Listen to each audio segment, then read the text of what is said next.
What's up, running fans, jumping fans, throwing fans, all around athletics fans? Welcome to Talking in Ovals. Hope everybody's doing well on this Monday, February 13th of 2023. Before we get into anything fun, like, share, follow, subscribe, rate 5 stars, Spotify and iTunes, spread this word of mouth. Find us on the socials at Talking in Ovals. Dave, what's up, my brother? Not much. It was another incredible weekend of track and fields. You had the Melrose Games, and over in Boston, there were 52 men or boys who broke 4 minutes in the mile in one meet. 52 on an indoor meet. It is absolute insanity what is going on now. You know, it's one could say, like, you know, we talk about how much faster people are getting, but man, it's getting out of control right now. I feel like they have to go back. Let's take away the Mondo, make it all cinder again. Let's make this, let's stop with the spikes, get rid of them, make everyone wear like the original Bowerman waffles. Like, I don't know what's going on here. But before we get into this week's show, please, everyone, go back, give a listen to last week's show. Last week, we had Sarah Slattery on. She is a 4-time NCAA champion, 10-time All-American, and more importantly now, the author of How She Did It. She co-authored that with Molly Huddle, and it's a great book that is going back and talking about, they interviewed 80 women to see their life journey through running. Only 50 of them made the cut. If you want to find out why, go listen to that show because it was a fantastic show. Sarah was awesome. This week, Dave, we are keeping going with our PR trains, or as you know, we were scolded, PBs.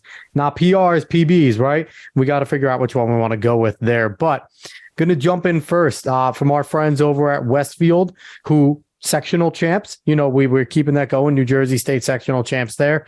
Giving a shout out to Noah Petrossi, ran a 6.29 in the 55. Ryan Daly, a 4.26 in the 1600. Joe Piero, a 50.59 in the 400. Dan Cortez, 9.43 in the 3200. And right behind him, Eamon Mason, a 9.44, also in the 32. All PRs en route to winning a sectional champ. So it's that much sweeter when you can get it doing that. So, Dave, what else you got over there? I got some PRs from our buddy Scotty Baker down at Southern, who's been on our show. I got John Holden, 7.73 in the high hurdles, and also jumped 6 foot in the high jump. Drew Boker, 9.39.67 in the 32. And Coach Baker's son, Logan Baker, with a PR in the pole vault of 8'6". And Southern was also South Jersey Group 4 state sectional champ. So the coaches that we're having on are having a great indoor season. Maybe it's just from being on this podcast. Who knows? It's only from being on this podcast. You know, I guess a loose affiliation to Rutgers, maybe something there, but overall, you know, I love hearing it. Keep bringing us your PRs, keep bringing us your PBs, whatever you want to call them. Send them to us. We want to talk about them. We want to give you a shout out. We want to let the world know that you are continuing to accomplish something, breaking your records. Now, Dave, I always love the segue because we talk about the new generation running fast, setting PRs, and then we get to have on our guests who are also extremely fast individuals. Now, this week is as special as we're going to get because it is legitimate to say that he is one of the fastest humans, especially in the middle distance, to ever put on a United States of America singlet. He is Johnny Gray. He is the former American record holder at 800 meters. He held that record for 35 years, and he is still the current record holder for the 600 meter outdoors, the 1,000 yards indoors, the 880 yard indoors, and he holds the Masters 800 meter record as well. And he'll tell you himself, he gives all of his glory for his speed, for his accomplishments to God. Johnny, thank you so much for coming on. How are you? Hey, thanks for having me. I'm well. Thanks for having me. Absolutely. I'm looking at your Nets jersey. I want you to see this right here, too. That Lakers. Purple and gold. Man, I got to say this. At the deadline, people were a little shocked. The Lakers are now my favorite to come out the West. From what they did, they're not. I know the Nets gave away some great pieces, but they're still good. Tell me about it. They're a spongy, fun team. They're going to play defense. They're going to dunk. They're playing close with the Knicks right now as we speak. We got to beat the Knicks 10 straight. Whatever we got to do, beat the Knicks 10 straight. But yeah, deadline was crazy. Nets are. New York's looking good. Yeah. Hopefully we will continue, and New York sports will continue to come back up. But we want to talk about things that you did good, Johnny, because you like the things I said, the accolades that I talked about, your 800-meter American record, I think Dave and I both would agree, probably didn't think it was going to be touched anytime soon. And, it did eventually fall. But, man, you had a great running career. We talked a little bit earlier, Dave. You were one of his biggest fans. You idolized him. Dave, talk a little bit about yourself. Watching Johnny run, because I'm a little bit younger. I didn't get the chance to see Johnny in his heyday. Talk a little bit about what it was like watching Johnny run. Well, I mean, you knew every time that Johnny steps on the track that, one, the race was going to go up fast. He wasn't playing around. He didn't, he said, I don't care if you're a kicker or not, you're going to run my race. And like I said when he first hopped on, there was nothing better than seeing that Santa Monica Track Club jersey. Him, Carl Lewis, Mike Marsh, Danny Everett. Like, there was just something about it, and you just knew. And the thing that I loved most about Johnny was just how long he was able to run fast for. That to me was just absolutely amazing. Like, injuries are such a part of everything, but like, he was there every year in, year out. You knew that to be U.S. champion, you were going to have to go through Johnny Gray, and it was very rare that it ever happened. It was just an honor to watch him run. It was such amazing memories are just going through my head now. I can't believe that we have Johnny Gray on our podcast. The coolest day of my life. It's fantastic. So now that we're done fanboying a little, Johnny, what we like to do here is we like to let our guests talk about themselves, because I feel like, especially in running, in the sport that we choose to love, that we chose to participate in, we don't get as much love as other sports do in terms of who we are, what we do. So I want to start off here with you. When did you get the spark?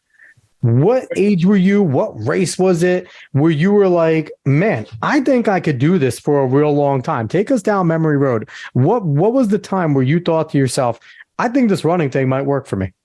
Well, actually, it's weird how I got into running. Actually, I went to live with my father back in Portland, Oregon, and they used to have this thing called Fun Run at the end of the school year. And it was this teacher that jogged to school every day, and he challenged the students in a 3K run. And I had on wallabies and some little slacks and stuff. And I said, I'm going to hop out there and just take the lead for a couple of laps, then I'm going to drop out. And then as I was in the lead, each time I come around, they say, Johnny, you still got the lead, go one more lap. And I kept going one more lap until eventually it became a real race, and I ended up beating them. And they celebrated, and the cross-country coach, Coach Cotton, wanted me to go out for cross country. I didn't know much about that because I was playing football and basketball at that time. I wasn't really interested in track. But however, I ended up transferring back to Los Angeles, and I met my coach, Merle McGee. And I transferred in the last part of the 11th grade year. And so football was already in the playoffs at Crenshaw. So I said, you know what, I'll run track to keep in shape for next year. And I ran the 2 mile. Because I remember running that 3K run. So I said, I'll run the 2 mile. And I never lost, but I wasn't great. I was like 10:30 something, 10:20 something. Wasn't great, but I was tired of 8 laps. So I met Jeff West. I don't know if you guys know who he is. He was a national high school record holder at 148. Wow. And he was kind of like my idol. I say he was younger than me, but he was built like me, and he was only running 2 laps. So I just took the method of dignity of simplicity. Why run 8 when I can run 2? So I tried that, and that wasn't fun either, because I would go out too fast because it was only 2 laps, and I would die a horrible death. And my best time at that year was 2:17, which is not that great.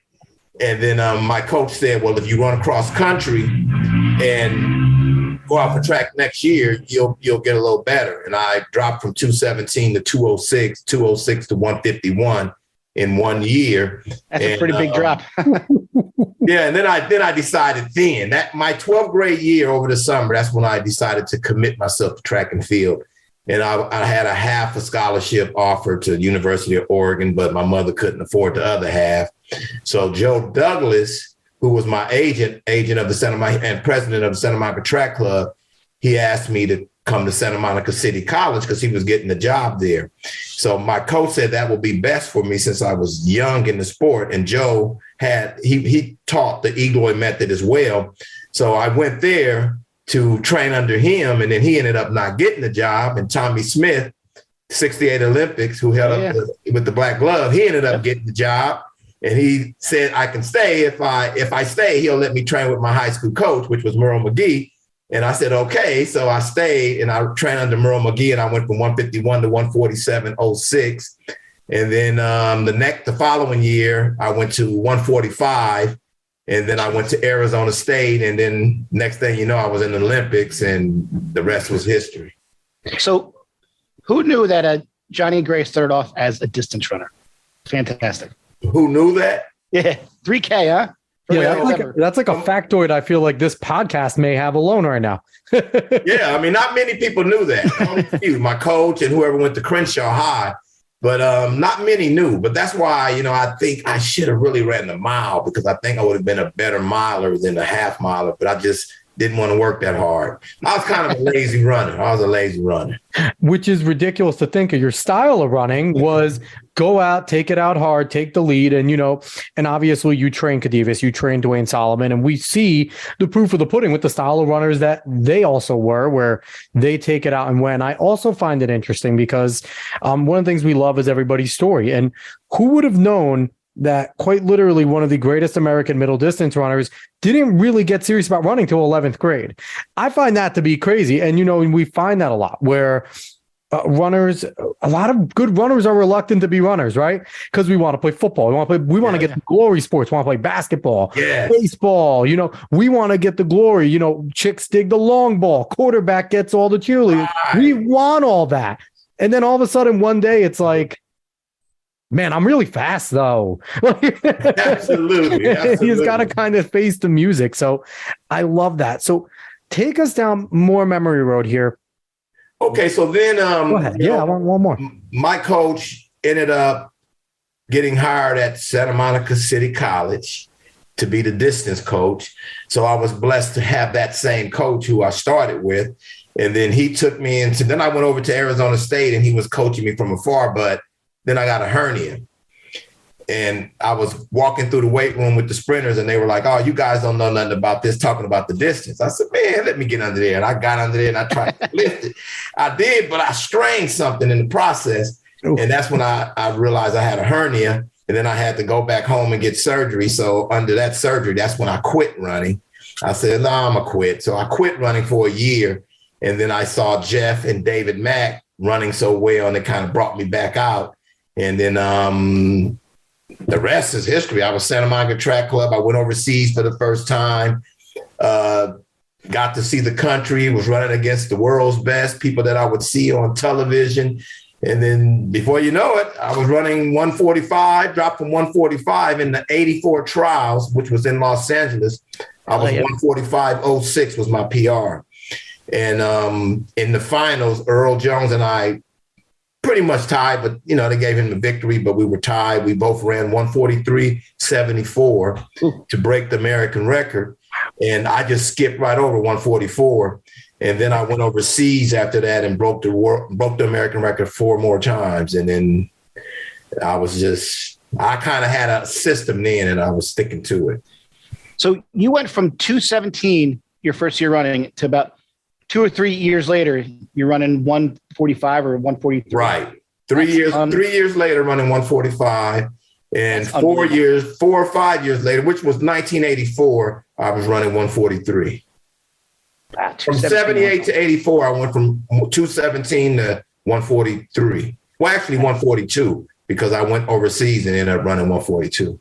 That is fascinating. That is. So you talked about, you kind of glanced over a lot of like your history. What are some of your favorite memories of running? If as far back as you want to go, and give us some of your favorite memories, because we always, me and Dave, we reminisced about our times as runners, and we love hearing the stories of runners, because I feel like you guys pull out things that maybe you don't talk about as much when we really make you guys deep dive into there. Well, that's a good question. Most of my favorite memories are indoor. I love indoor. And that was most of my favorite memories. And that was on the 160 track board. Oh, Madison Square Garden. Yeah, I used to love. I mastered that. I was just like Coughlin mastered the boards. I actually mastered it for the 800 and 1,000 meters.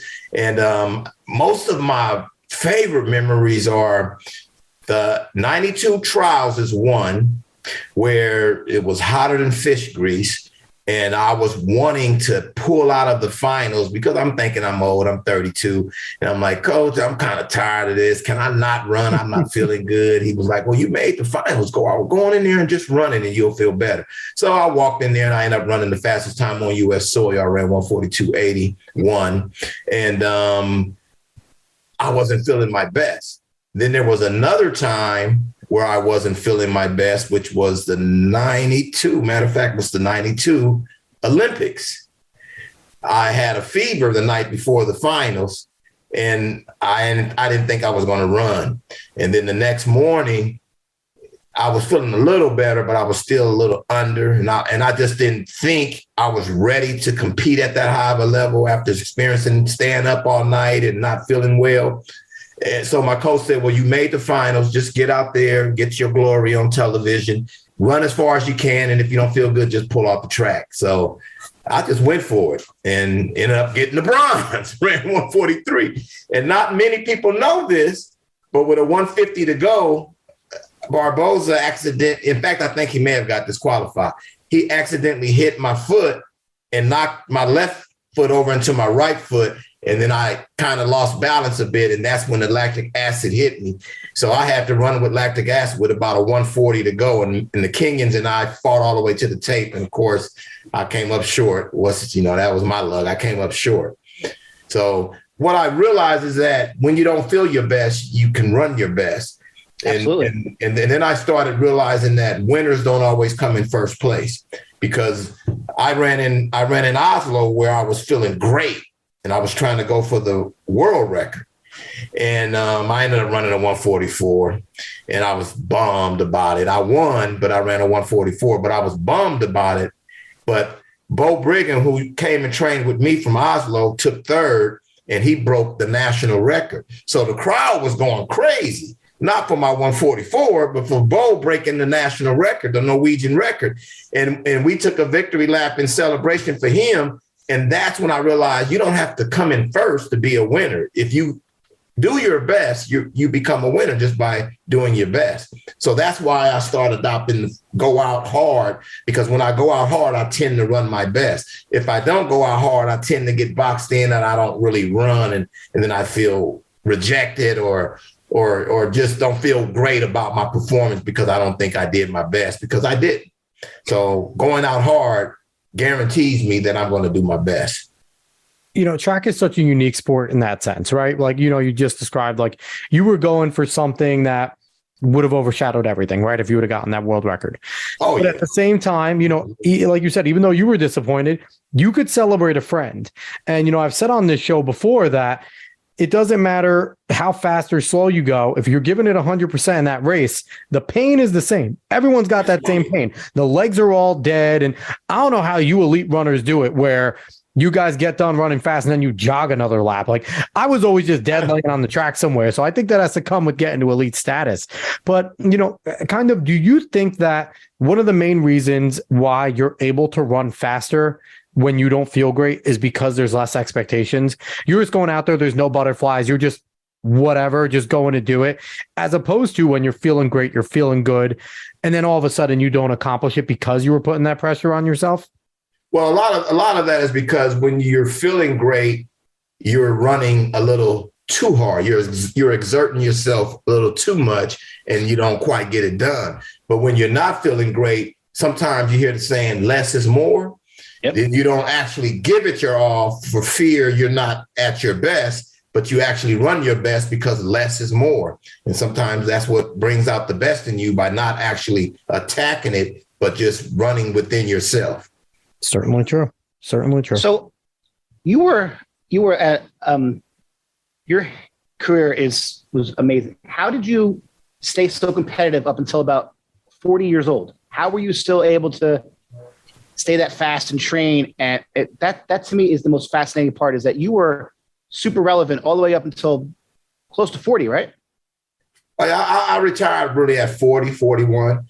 And I was able to do it. Believe it or not, I didn't like track. Running, if you look at running, it's every other sport's punishment. So I come from a sport where we used to get punished whenever we didn't do something well, we had to run. So then I ended up moving to a sport where all I did was get punished. Even on the easy day, I had to run 6 miles. So that was kind of like tough to kind of get used to. But what kept me going actually is I had 4 reasons to run. 1 was my wife. 2 was my older son, Johnny. 3 was my middle son, Jared, and my younger son, Jalen. That was the reason I had to run, because it became my job. And when you get accustomed to making a living off of something, you can't just walk away from it unless you have something you can walk into that's going to be comparable to where what you're walking away from. So that's what kept me running so long, until eventually I realized, okay, I can retire. I can call it quits. So what was it like, though, going in there as, track is certainly, I think it's fair to say, a young man's game. And what was it like stepping up to the line, 38, 39, 40, and looking to your right and left and going, the oldest guy next to me is 27. Like, what was that like? And then knowing you were going to dust him. Like, what was that like? Well, a lot of times, I used to teach my athletes that the 5 Ps, proper preparation, prevent poor performances. One thing I did know about myself is that I worked hard to be ready. I stayed ready. And when I would look at my competitors, I would say, I know they're not ready for what I'm about to do. So a lot of times I'll just put that pace on them. And if you look at some of my races, I'm looking back to see, is it okay for me to slow down? So I intimidate them. And then once I see that I've overcome them with intimidation, then I slow down and just bring it home fast enough to win. So do you think that, given our current day and age, there's a lot more going on than there was in the late 70s, early 90s in terms of the internet, social media, constant 24/7 news cycles on a lot of things? Even in track and field, you have this podcast, you have a bunch of other former pro runners doing shows, and Citius Mag, Flow Track, all this stuff going on. Do you think that you would have been able to have the longevity in your career that you had with all this extra noise and all the extra expectations that are put on pro runners right now? You know what? I was an emotional type of guy when it came to my running. I was a competitor. And with social media, I don't know if I could have handled it, because people say the cruelest things sometimes, and I would have been looking for them. I was the type of guy who would have been looking for them. But I don't think I would have been able to handle all this social media. And I mean, with victories, it would have been wonderful. Right. But with bad races, it wouldn't have been so fun. So I don't know how the youth of today can really handle it. I mean, I'm glad I didn't have to deal with it. Yeah, I mean, let's say that. Yeah, because they didn't have any of that stuff when I was in high school. But now, like, every time, every workout, everything's just there for everyone to see. As the saying goes, as a man thinketh, so is he. So if you have the media saying all these things, if it's positive, it's good. But a lot of times you're going, when it comes to fans and critics, you're gonna have to take a licking, and if you're reading that stuff, you start believing that stuff. Some people, I don't know how I would have handled it, but I'm glad I didn't have to deal with it. Yeah, I think it's definitely difficult. I know I've been, critical on Donovan Brazier a little bit with some of his things, and I've had people like kind of check me like, no. He's been injured. He's going to be ready to go. And from the outside looking in, like, I don't know how Donovan's training. I wouldn't have known exactly how you were training or how any of these other individuals are training. So for me, just a talking head looking and going, well, I wanted him to run a 140, whatever, and he didn't. Like, it kind of makes me take a step back. The more I hear people talk about it, like, maybe I should take a little bit less on the criticism sphere. And, right. Donovan, if you're ever listening for any reason, come on the show. We want to hear your story too, man. And you could tell me I'm a jerk. I'm okay with it. I can handle that. He's a good guy. I worked with him for about a week, and, he was young, came out to Florida, and he wasn't in school, so we didn't think that was good for him to just sit up all day. So fortunately, his coach allowed him to come back, and he went back, and that was a good move for him. And I wish Donovan nothing but the best. But hey, absolutely, he broke that American record. He's doing well, and maybe it seems like he's kind of tired of running. It seems like to me when I hear him, he doesn't have a lot of excitement for running, but he's a great talent. Oh, absolutely. So you run, you had this amazing long career. Did you know that your next step was going to be to get into coaching? Was that something that you knew when you retired, or did you just that just kind of come out of left field? Well, how I got into coaching, Khadivas kind of fell out with Joe Douglas. I don't know if I should say all that, but they kind of got into it, and he moved away from Joe, and then he needed a coach. And so he called me for some advice, and he told me that he wasn't no longer with Joe because I didn't want to really mess with him because that's, cutting into Joe's situation. So I called Joe and told Joe that I talked with Khadivas, and he said, well, hey, you're more than welcome to train him. So I knew that relationship was done as far as coach athlete. And so I started working with Khadivas, and he pretty much made me get into coaching at a world-class level. That's fun. So who, I know you work with Khadivas and Dwayne Solomon. Are you still currently coaching?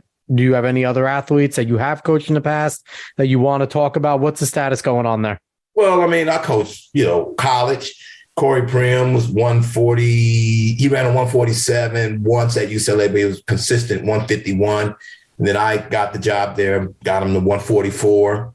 And then, he had some involvement with parents, got involved, and they kind of took him in another direction, and he never really done anything since then. And that boy was ready to do some big things. I remember the name. It bothers me to this day because we were ready to do some big things, and it just parents got involved and kind of interfered. And I coach Wesley Vasquez from Puerto Rico. Got him down to 144 low, 143 high. And I coached Marilyn Nakuru, had her 157, 159, 158. And from London, she's Nigerian, but she represented England. Then just a bunch of my athletes that I had from college. And who else did I coach that was, of course, Dwayne Solomon, got him 142, 81. And who else? I had a lot of other decent athletes that was 147, 146, but didn't get no better than that. But other than that, that's my slew of athletes. That's coached. Some impressive stuff. I love hearing decent athletes 147, 146. Like when you ran 142 in your life, you could say decent athlete 147. To the layman, that it's just no pun intended. I mean, I'm just saying, I'm trying to get them down there where I was. I understand if you're being coached by Johnny Gray, your goal is to be an American record holder, world champion. That's got to be the goal. But it's just funny from the outside looking in, like a guy like me with a PR of 157 is thinking, I would give a leg to get 10 extra seconds off that. Hey, when I was in high school, I couldn't break 60 in the quarter as a junior. And if you'd have told me I'll be going out 48, 49, I can stop and be happy because that would have been my PR. Yeah, 100%. So yeah. Currently right now, are you still paying attention heavily to track and field? Are you still heavily involved in the sport in any way? Well, I'm not. I'm actually sitting back. I'm talking to you now legally blind because I got stricken with glaucoma and it took my peripheral vision, but I have tunnel vision. And then I got a cataract in front of the tunnel. So I'm waiting to get surgery on that so I can see clear and move around. But I'm looking to get back in it. I'm hoping to be able to assist. I don't want to get heavily into it, but I'm hoping to assist, but I have grandkids that are pretty athletic and tall and they love track and they're doing well in track. I look forward to one day coaching them and being heavily involved when I coach them. So what do you feel is the current state of American middle distance running? I feel like you probably paid attention to a little bit of what's going on in terms of things. How do you feel we're doing right now as a country in terms of producing the athletes that, we talked about Donovan, but, Donovan's kind of taking a little bit of a break off. So how do you feel we are right now as a country in terms of producing that? I haven't really been paying attention. Okay. What I kind of got back involved the past world championships where who called me? Somebody called. Oh, my son. He called me and said, Dad, did you see Donovan didn't make it out of the first round? I'm like, what? And I didn't even know it was on. So it made me turn the television on and look for it. And then I started watching it. And then I remember this young girl who I was hoping to recruit one day when I was a college coach named Moo. Thing Mo, yep. Yeah, Thing Moo, or whatever, however you pronounce her name. We are from New Jersey, and that's where she went. Her, Sydney McLaughlin, they're all from New Jersey. Oh man, they're great athletes. And, phenomenal. And then I started watching her, and she's a beast, man. Oh, she's yeah. Good. So she kind of, I'm her fan and Sydney McLaughlin's fan. I'm fans of, the women. I was more watching men, nothing against the women, but I used to more watch men. I used to watch FloJo, Jackie Joyner Kersey, Gail Devers, and the women of the past. But Gwen Torrance. And Gwen Torrance. But, I ran with all of them. I was like the grandfather track and field. I watched them come up and go. I was still around. And I was trying to last as long as possible. But Moo and Sydney McLaughlin are my favorites.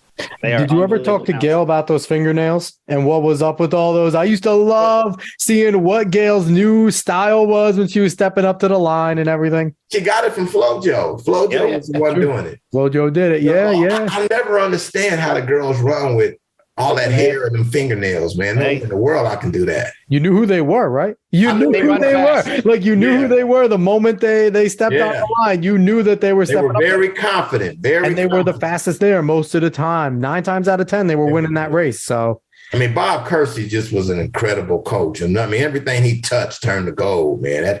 He's incredible. He's now coaching Moo and Sydney. Exactly. Exactly. So I want to get my eyes right so I can get over to Westlake and not Westlake, but they train at West LA. Mm-hmm. They train at West LA College. And I want to get over there because I worked with Bobby a bit when I was at UCLA. I would help give him strength work for his hurdlers.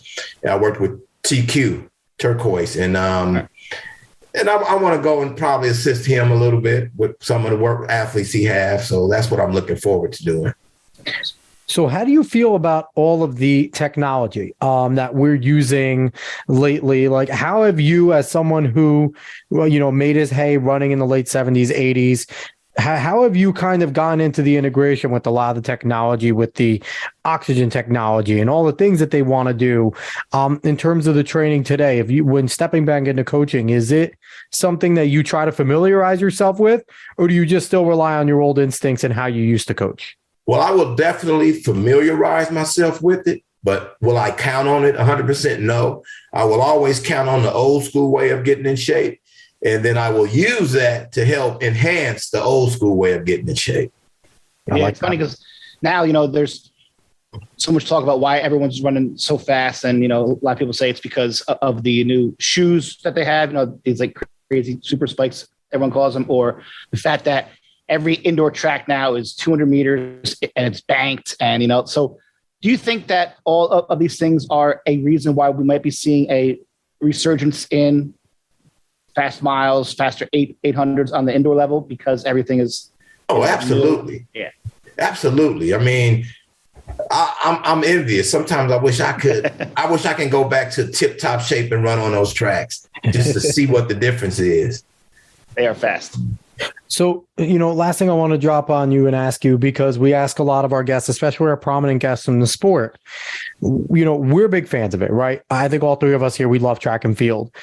But man, there aren't many common fans unless you ran track and kind of continued to run it at a high level, at least got into the collegiate level. You really don't pay attention much. Like you might see, Usain Bolt doing something incredible because he's a sprinter, or Sydney McLaughlin's getting a lot of play right now because she's doing some ridiculous things. And it's kind of something in the sport that can't be ignored. But the rest of it is kind of ignored in the national media and the sports media. So what is one way however, whatever plan that you can think of to kind of get this sport growing? Because I think one of the things that we're trying to do here is get, amazing ambassadors for the sport like yourself, like we had Kadivas Robinson on, Sarah Slattery, so many people on to kind of tell your stories and try and promote the sport more. But what more could be done to kind of get the common person interested in this sport enough to sit down and watch a track meet? Well, it's the sad thing about it is track is only popular during world championships, Olympic year. And the reason being is because it's an individual sport.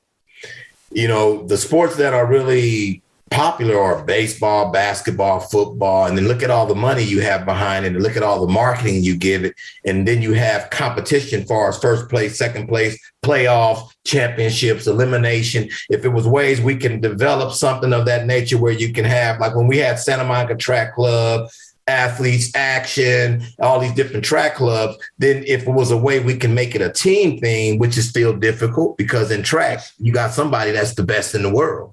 Right. So you're not going to beat them if they got the best in the world in the 8, the best in the world in the 100, the best in the world in the 400. They're going to win all the time.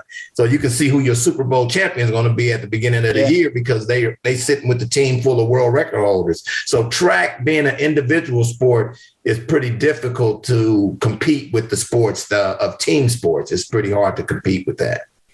I think it's hard too because, so many athletes have different sponsorship. Like, is Nike going to let someone run with, their athlete run with someone who's sponsored by Adidas and vice versa. So I think there's a lot of politics in that nature too. Like, if you're sponsored by Nike, you have to run this meet. Adidas, you have to run this meet. Yeah, so, exactly. And that's what makes it not so popular because it makes it a selfish sport, and selfish because it's about self. I wish sometimes in the middle of the 800, I could have just tapped somebody's hand and they could have finished the race for me like an assist. It would have been great, but it's up to you. You have to do it, So it's something to think about. What can we do to really generate more interest in the sport of track and field? There's a way, but we have to really put our heads together and figure it out. Because it does seem like over in Europe, there is definitely a much larger fan base than over here because they do a lot of things at the meets from what I've been hearing, like they'll have like expos and then they'll have ways to like educate the common person about, like someone said, why don't they have like a shot put in New York City, have guys throwing it and then have an actual shot put so people can just go pick it up and see how heavy that it actually is. So they get a better idea of, wow, This is pretty amazing that these guys are throwing this thing 75 feet, And we've even tried that in the States. We've tried to emulate what we do in Europe, but they just don't do it well. And it's all about greed. If you can get together and get enough venues here in the state where you can have the track meets travel around like we do in Europe with all the best tip-top athletes, then televise it, then it'll be like an Olympics all the time. You see track and field. But usually when you see track and field, there's some boring announcing going on and only one athlete they're really focusing on here and there. Right. It makes it boring. It makes it boring. You can't get all the athletes together except for during the Olympics or the World Cup. Exactly. I also think too. And Europe does that. Europe gets them all together. Oh, the Diamond League they're great at every meet. We've also talked about here, like there's not many track only venues here in the States. It's either at a college, there's not many places to. Now, indoor is completely different. There's tons of them. Well, we lost them out here in LA and in California. We don't have as many. Really? But they do have many out in, I guess New York's still popping. New York is the best. Boston seems to be popping all the time. They just had the New Balance Grand Prix. Yeah. The new one in Boston. I want to pick your brain on this because last week, Sarah Slattery maybe came up with the best idea. She said, why don't we start to fit it in with gambling? Why don't we really open up betting on who wouldn't win? Because betting would make it popular to the common person, and it's such an easy sport to bet on. You could see how an athlete makes it hard. That's what makes it difficult because it's such an easy sport to bet on. So how, can you make it fun and even? I mean, if you pick Usain Bolt all the time, you might have to say he has to win by so much. I feel like you could do it kind of like horse racing, win, place, and show. Who is going to get, you have enough of bet. You can bet for the win, but they're big. You're not going to make much money. But who's going to get second? Who's going to get third in 100 meters? That's a good one. In 100 meters, Usain might win, but Tyson Gay coming in second. Is Usafa Powell going to jump in there? I think that might be, but I don't know if people want to be called like a horse race. Like, would you ever liked if they would have been betting on you to win, place, or show? They did. They did. In Europe, they do. Yeah. Oh, yeah. Yeah, in Europe, they bet. I had a few people walk up to me and said they won money on me, and I had a few said they lost money on me. Hopefully, they weren't the mob types coming up to you saying they lost money. Hey, I think they weren't going to put too much on me because they never knew who was going to show up. That's true. You could easily do that now because you have FanDuel, you have DraftKings. I mean, like just like anything that will help popularize this sport. And I get so frustrated when people only say, "Oh, did you watch that meet?" Well, yeah, I watched the right, Olympics, but like they don't watch any other meet at any other time of the year, and that's what makes it not so popular. It's just not a event that people are going to stay home and just watch, unless it's the Olympics or World Championships. Yeah. And unfortunately, they spend time doing, like you said, exposés on one athlete for that Olympic event. And while there's two more Americans maybe in that final, we're only finding about the one favorite. So that part right there, you got to learn how to market the other athletes to make it interesting. We definitely got to start figuring out, put our heads together. And, I mentioned this, there's definitely a lot of deep pocket people in track and field and a lot of former runners that are in high positions in business, have money, have pockets. We need more people. I appreciate what the ATL is doing. They're trying to put their money there. I don't know if the ATL is going to last, but I really hope it does. Tracktown had good intention. They tried doing the team aspect, but it was kind of a little bit too campy, I think, forever to hang around. We need to have a serious league, something like the PGA, like the UFC, like something where they get individuals on contract saying, hey, we're going to pay you $50K to go show up to 6 track meets. Right. Doesn't matter what you do. Here's a bonus if you win, first, second, third. Here are bonuses for those, but you need to show up, guaranteed money here in the contract.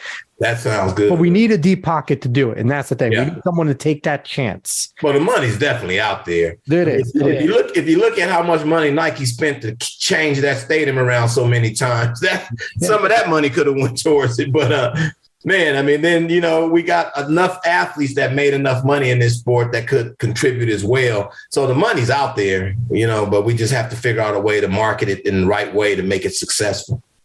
And we're hoping that the little bit that we do on this show will help to kind of get that message out there as we pick the brains of important runners like yourself and other people that have come from our great state. And Johnny, I just want to say thank you so much for jumping on the show.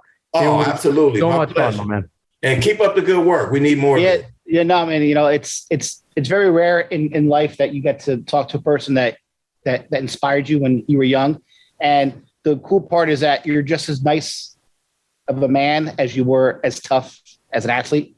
And this has been great. I'm like a little kid again. I appreciate that. Make me feel proud. Thank you.